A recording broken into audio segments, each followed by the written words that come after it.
Hello students, welcome to Pharmacy Notes by US. Today we discuss syllabus of GPAT and the exam date.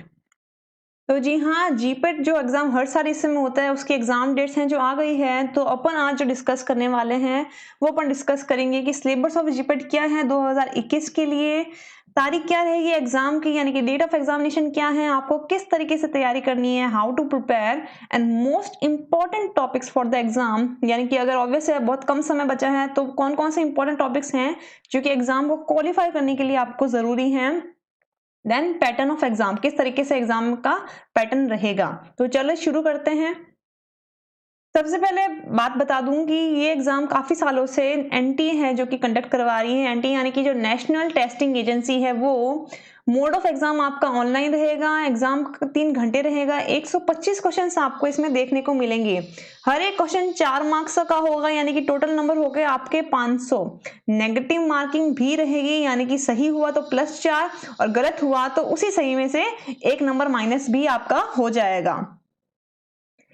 Exam की date बताऊंगी किस तरीके से form खुल जाएंगे और किस तारीख को आपका लास्ट फॉर्म डेट है। तो 23 दिसंबर से फॉर्म खुल चुके हैं और लास्ट डेट है फॉर्म फिल करने की 22 जनवरी। बट मोड ऑफ पेमेंट आप 23 जनवरी रात को 11:50 तक भी कर सकते हैं। कोई भी अगर आपको करेक्शन भी करना है फॉर्म में, जब अगर आपने 23 तारीख तक फॉर्म है जो कि फिल कर दिया है तो 25 से 30 के बीच में आप करेक्शन भी कर सकते हैं। क्योंकि कोविड है इस साल तो एग्जाम्स हैं जो कि डिफरेंट डेट पे एंड डिफरेंट टाइम में शेड्यूल होगा। तो जो एग्जाम डेट है जीपेट 2021 की वो रहेगी इस साल 22 से 27 फरवरी। यानी कि अब देखें आप तो पूरा का पूरा आपके पास 2 महीने का समय है। अगर किसी को क्वालिफाई करना है तो अगर आज से भी वो तैयारी करना शुरू करे तो आसानी से है जो कि एग्जाम को क्रैक कर लेगा। अगेन समय रहेगा 3 घंटे यानी कि 180 मिनट्स। एग्जाम 2 शिफ्ट में कंडक्ट होगा, एक होगा सुबह 9 से 12 और एक होगा 3 से 6। ऑनलाइन मोड रहेगा, कंप्यूटर बेस्ड रहेगा, एमसीक्यूज पैटर्न रहेगा और पेपर आपका आएगा इंग्लिश में। सिलेबस वही रहेगा जो एआईसीटी है जो कि इन्होंने इस साल है जो कि अपलोड किया है।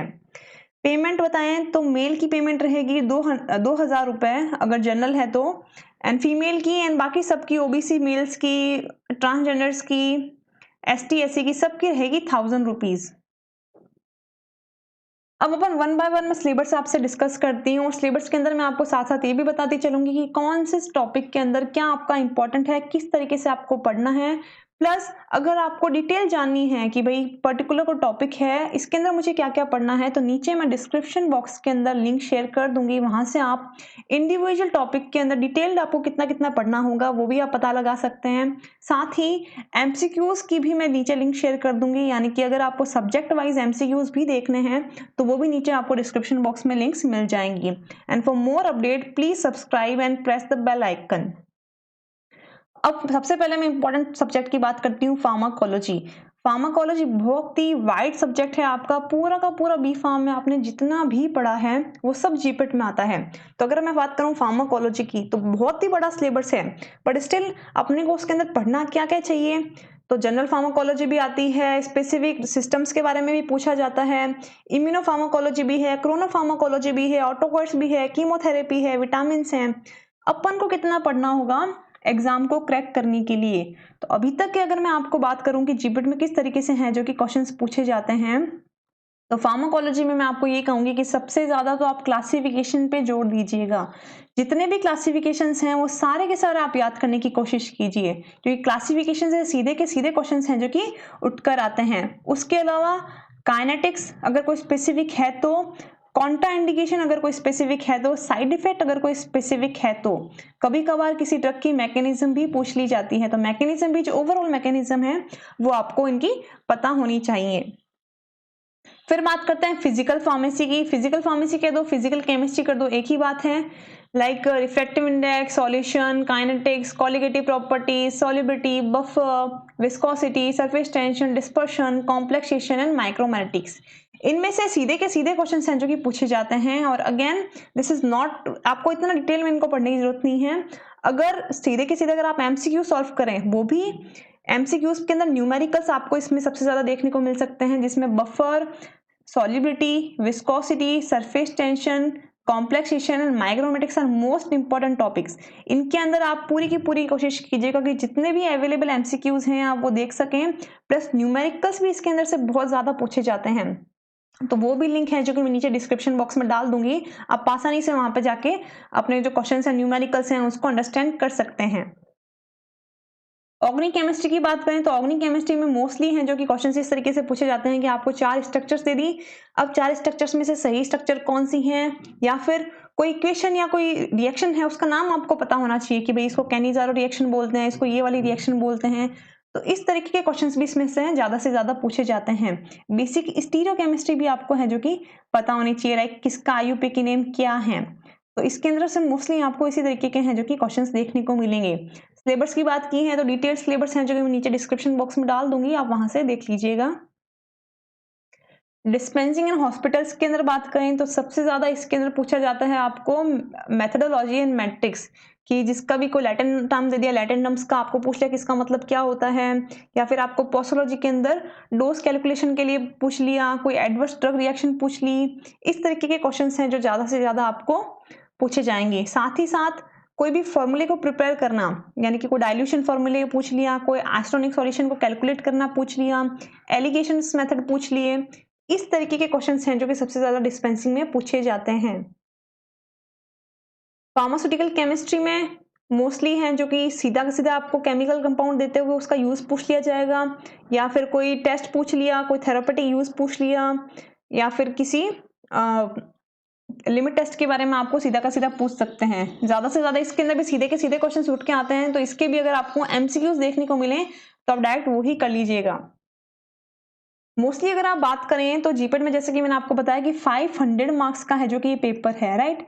500 मार्क्स है, 125 क्वेश्चन है, यानी कि हर एक क्वेश्चन है जो 4 नंबर का है। अब अगर आप गौर से देखें तो अगर आप पिछले सालों के रिकॉर्ड देखेंगे कितने नंबर पे क्वालिफिकेशन किया जाता है, तो ज्यादा से ज्यादा आप ये मान लो कि आपको 500 में से 150 नंबर लाने हैं तब आप क्वालिफाइड हो। क्योंकि अगर आप प्रीवियस रिकॉर्ड देखो तो 125, 135, 137, 145 इतनी है जो कि कट ऑफ जाती हैं। तो ऑब्वियस है मेन तो अपना यही है कि अपने को क्वालिफाई करना है ताकि अपन एम फार्म अच्छी जगह से कर सकें, स्कॉलरशिप के साथ कर सकें।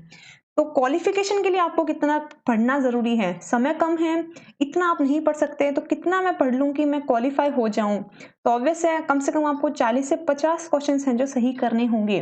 तो जो सब्जेक्ट्स कम कंटेंट वाले हैं जिसमें सीधे के सीधे क्वेश्चंस पूछे जाते हैं वो क्वेश्चंस चैप्टर्स आप जरूर याद कीजिएगा। जैसे कि मैंने आपको बताया कि क्लासिफिकेशन ऑफ फार्माकोलॉजीज, या फिर कोई भी मेथड्स हैं किस तरीके से अपन कैलकुलेट करते हैं, जिसमें फार्मास्यूटिक्स की मैंने बात कर दी। फिर अब मैं बात करती हूँ जूरिस्प्रूडेंस की। जूरिस्प्रूडेंस का सब्जेक्ट बहुत लिमिटेड है, साथ ही साथ इसमें सीधे के सीधे क्वेश्चंस पूछते हैं। जैसे कि ये पूछ लिया फार्मेसी एक्ट आया कब था, कंज्यूमर प्रोटेक्शन एक्ट कब आया था, पेनल्टीज क्या हैं, मेडिकल टर्मिनेशन प्रेगनेंसी के अंदर पेनल्टीज क्या हैं, कितनी एज तक करवाई जा सकती है, कितने मेडिकल प्रैक्टिशनर चाहिए। जस्ट जनरल क्वेश्चंस यहाँ से सीधे के सीधे उठते हैं, बट हर साल जरूर पूछे जाते हैं क्योंकि 125 क्वेश्चंस हैं। एनटीए पूरी कोशिश ये करता है कि सब्जेक्ट को पूरा इवनली डिस्ट्रीब्यूट करें, यानी कि हर एक सब्जेक्ट से इवनली नंबर ऑफ क्वेश्चंस हैं जो उठाने की कोशिश करता है। एंड जूरिस्प्रूडेंस की अगर मैं बात करूं तो इसमें सिंपल टेबल्स आपको याद करनी है कि कौन सा शेड्यूल कब आया, किस शेड्यूल का मतलब क्या है, कौन सा फॉर्म किस लिए है, कौन सा लाइसेंस किस लिए है। जनरल सीधे के सीधे क्वेश्चंस हैं जो कि उठाए जाते हैं। पेनल्टीज, तो ये पूरा का पूरा जूरिस्प्रूडेंस है, आप इसको बिल्कुल भी स्किप मत कीजिएगा, पूरी कोशिश कीजिएगा कि आप ये पूरा का पूरा पढ़ के जा सकें। मैनेजमेंट की अगर बात करें तो मैनेजमेंट में से 1 या 2 क्वेश्चन ही आते हैं और थ्योरी के अंदर से पूछे जाते हैं। तो अगर आपके पास एमसीक्यूज की कोई बंडल है या आपके पास है तो आप जनरली इसको एक बार रीड आउट कर सकते हैं कि मार्केटिंग रिसर्च क्या होती है, रिसर्च मैनेजमेंट में कौन कौन से पॉइंट्स होते हैं। इस तरीके के क्वेश्चन इसमें से देखने को मिलते हैं। फार्मास्यूटिक्स में से अगेन ज्यादा से ज्यादा कोई भी डोजेस फॉर्म के आपको एक्सीपेंट पूछ लेंगे या फिर उसके इवोल्यूशंस पूछ लेंगे। तो किसमें कौन सा एक्सीपेंट यूज किया जाता है, किसमें कौन सा इवोल्यूशन मेथड यूज किया जाता है, ये आप जरूर हेडिंग वाइज देखते हुए जाइएगा क्योंकि ये जरूर इसमें है जो कि पूछे जाते हैं। फार्मास्यूटिकल इंजीनियरिंग में भी मोस्टली है जो कि मेथड्स एंड टाइप्स पूछे जाते हैं, यानी कि ड्राइंग करने के कौन कौन से तरीके हैं, कौन कौन से इक्विपमेंट्स यूज करते हैं, मैकेनिज्म क्या है, साइज रिडक्शन के अंदर कौन कौन सी 4 मेथड्स हैं रिडक्शन साइज को रिड्यूस करने के लिए, मेथड्स क्या हैं। इस तरीके के जनरल क्वेश्चंस हैं जो कि आपको इन चैप्टर्स में से देखने को मिलेंगे, यानी कि इतना पूरा डिटेल में आपको पढ़ने की जरूरत नहीं है। सिर्फ और सिर्फ जो हेडिंग्स हैं अगर आप वो भी पढ़ो तो this is sufficient for that particular subjects. Pharmacognosy के अंदर मैं आपको बात करूंगी, again this is very important subject. Why? क्योंकि इसकी हर एक लाइन के अंदर है जो कि क्वेश्चन बनता है। अगर आप सिंपल भी उठाएं, टेनिस में कोई भी मैं एक एग्जांपल ले लूं या किसी के अंदर भी मैं कोई एग्जांपल लूं, जैसे कि मैंने एग्जांपल सपोज ले लिया कोई सेना। अब सेना का वर्निकुलर नेम क्या है, इसका लोकल नेम क्या है, इसका बायोलॉजिकल सोर्स क्या है, सबसे ज्यादा कहाँ मिलती है, एडल्टेशन क्या है, केमिकल कंस्टिट्यूएंट कौन से हैं, यूज क्या क्या है, यानी कि हर एक लाइन में क्वेश्चन बनता है। तो अगेन मैं आपको ये कहूंगी कि जूरिस्प्रूडेंस एंड फार्माकोग्नोसी अगर कोशिश की जा सके तो आप इसको पूरा का पूरा पढ़ने की कोशिश कीजिएगा। रीजन इज ओनली दैट कि इनमें से सबसे ज्यादा क्वेश्चंस पूछे जाते हैं और इसमें से कहीं से भी क्वेश्चन पूछा जा सकता है। तो जितना ज्यादा आपका प्रिपेयर होगा, आपकी क्वालिफिकेशन के चांसेस भी उतने ही ज्यादा होंगे। सारे के सारे अगर आप देखें, पूरा आपका B4 का सिलेबस है। Volatile oil, resinous drug, glycoside, alkaloids, herbal formulation, animal plants, pharmaceutical ads, plant products, general pharmacognosy, toxic drugs, Ayurvedic system of medicine, सब कुछ जनरल आपसे पूछा गया है। अगेन हर तरीके के एडल्टेशन, हर तरीके के सिस्टम, हर तरीके के एग्जाम्पल्स आपको इसमें देखने को मिल सकते हैं। तो पूरी कोशिश कीजिएगा कि फार्माकोग्नोसी के अंदर जितने से ज्यादा आप एमसीक्यू सॉल्व कर सकें, ज्यादा से ज्यादा आप थ्योरी पढ़ सकें। अगेन इसका कंटेंट भी नीचे मैं डिस्क्रिप्शन बॉक्स में डाल दूंगी, सारा का सारा आपको है जो कि चैनल पर ही मिल जाएगा। ह्यूमन एनाटॉमी एंड फिजियोलॉजी की बात करें तो आप बहुत टाइम से इसको पढ़ते आ रहे हैं और इसमें से भी सीधे के सीधे क्वेश्चंस हैं जो कि उठाए जाते हैं। तो जितनी ज्यादा आप इसकी थ्योरी पढ़ेंगे आपके लिए उतना ज्यादा एडवांटेजेस होगा, क्योंकि थ्योरी में से कहीं से भी इसमें भी क्वेश्चन बन सकता है, मगर again content is very limited और क्वेश्चन जरूर आपको देखने को मिलेंगे। ज्यादा से ज्यादा आपको ब्लड में से देखने को मिलते हैं, क्लॉटिंग फैक्टर में से देखने को मिलते हैं, आपको कोई सेंस ऑर्गन में से देखने को मिल सकता है, सेंट्रल नर्वस सिस्टम में से देखने को मिल सकता है। तो ये पार्ट है जो कि आप जरूर है जो कि अच्छे से करके जाइएगा। फार्मास्यूटिकल एनालिसिस में मोस्टली है जो कि अगर सिलेबस के अकॉर्डिंग अपन बात करें तो आपको एग्जाम्पल पूछे जाते हैं कि कौन से के अंदर कौन सा एग्जाम्पल यूज किया जाता है। जैसे कि नॉन एक्वस टाइटेशन में कौन कौन से केमिकल्स के एग्जाम्पल्स हैं, इंफ्रारेड स्पेक्ट्रोस्कोपी में रेंजेस क्या क्या होती हैं, मास स्पेक्ट्रोस्कोपी में रेंज क्या है, एसिड बेस टाइट्रेशन का एग्जांपल क्या है। तो यानी कि जस्ट पॉइंटिंग चीजें इसमें पूछी जाती हैं। तो इसमें भी आप जितने ज्यादा एमसीक्यू सॉल्व करेंगे उतना ज्यादा एडवांटेजेस हैं, इसमें पूरे डिटेल में पढ़ने की जरूरत नहीं है। अकॉर्डिंग टू मी आपको इस तरीके से क्रैक करना चाहिए एग्जाम, क्योंकि समय अगर 2 महीने का है तो 2 महीने के हिसाब से आपको कितने समय में कौन सा सिलेबस करना चाहिए। बस ज्यादा से ज्यादा आपको एमसीक्यूज पे फोकस करना चाहिए, क्योंकि एमसीक्यूज हैं जो कि आपको एक तरीके से ये भी बताता है कि किस तरीके से आपको ये क्वेश्चन देखने को मिल सकता है। तो अगेन अब बात करते हैं अपन क्लिनिकल फार्मेसी एंड थेरापेटिक्स की। इसमें आपको अगेन जैसे एडवर्स ड्रग रिएक्शन पूछ लिया, ड्रग इंटरेक्शंस पूछ लिए, कोई ड्रग का नाम पूछ लिया, इस तरीके के जनरल क्वेश्चंस हैं जो कि देखने को मिलते हैं। प्लस कौन सी बीमारी है जो कि कौन से बैक्टीरिया से होती है, नॉर्मल अगर अपन इम्यूनोलॉजी की बात करें उस तरीके के क्वेश्चंस भी आपको देखने को मिल सकते हैं।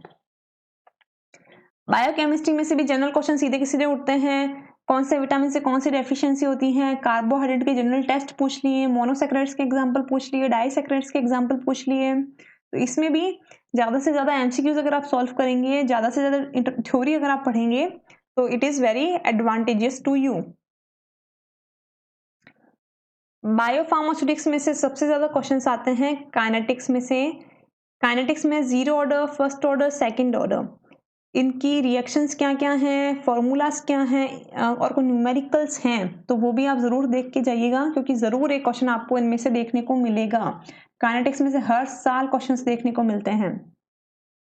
बायोटेक्नोलॉजी में से जनरल क्वेश्चंस आते हैं कि कौन सा एलिमेंट है, आरडीएन टेक्नोलॉजी क्या होती है, कोई एग्जांपल पूछ लिया आपको कि इनमें से कौन सा है जो कि आरडीएन टेक्नोलॉजी से नहीं बना है, या कौन सा डिजीज आरडीएन टेक्नोलॉजी से अभी तक क्योर नहीं की गई है। इस तरीके के जनरल क्वेश्चंस हैं जो कि पूछे जाते हैं। एनिमल सेल कर्सन में कौन सा एलिमेंट यूज नहीं होता है, मेजर एलिमेंट्स कौन से हैं, माइनर एलिमेंट्स कौन से हैं, इस तरीके से आपको क्वेश्चंस पूछे जाते हैं। पैथोफिजियोलॉजी में कोई पर्टिकुलर डिजीज पूछ लिया और डिजीज का रीजन पूछ लिया, कौन सी डिजीज है जो कि किस पर्टिकुलर मैकेनिज्म से हो रही है, व्हाइट ब्लड सेल से कौन कौन सी बीमारियां हो रही है। जनरल क्वेश्चंस हैं जो कि आपको पैथोफिजियोलॉजी में भी मिल सकते हैं। माइक्रोबायोलॉजी में सबसे ज्यादा इंपॉर्टेंट क्वेश्चंस हर साल पूछे जाते हैं और वो हैं आपको जैसे टेबल्स के रूप में आपको देखने को मिलेगा कि कौन सा जो वैक्सीन है कौन से बैक्टीरिया से बनाया जा रहा है, कौन कौन से वैक्सीन लगते हैं, उसके अंदर कौन कौन से माइक्रो ऑर्गेनिज्म प्रेजेंट्स हैं, उस तरह की टेबल्स आती हैं वैक्सीन की, सेरा की, वायरसेस की। उन टेबल में से हर साल 2 से 3 क्वेश्चन हैं जो कि आपको देखने को मिलते हैं, तो पूरी कोशिश कीजिएगा कि उस तरीके की टेबल्स हैं जो आप आसानी से याद कर जाएं। साथ ही साथ स्टेनिंग टेक्निक कौन कौन सी होती हैं, कौन सी स्टेन है जो कौन सा कलर देती हैं, उस तरीके के क्वेश्चन भी आपको देखने को मिलते हैं। एंड लास्ट में मैं आपको ये कहूंगी कि ऑल द बेस्ट, पूरी कोशिश कीजिए कि एग्जाम को आप क्रैक कर सकें, क्योंकि ऑब्वियसली अभी कोविड है तो आप ऑब्वियसली एक तरीके से आइसोलेटेड भी हो। दूसरे काम हैं, नॉर्मल एजुकेशन है, वो आपकी फिलहाल नहीं है, तो ज़्यादा से ज़्यादा समय आप अगर पढ़ाई को देंगे तो इस साल आप फर्स्ट टाइम ही आसानी से हैं जो कि ये एग्जाम क्रैक कर लेंगे। I hope you understand and enjoy the video. Please like, share and subscribe and don't forget to press the bell icon. Thank you.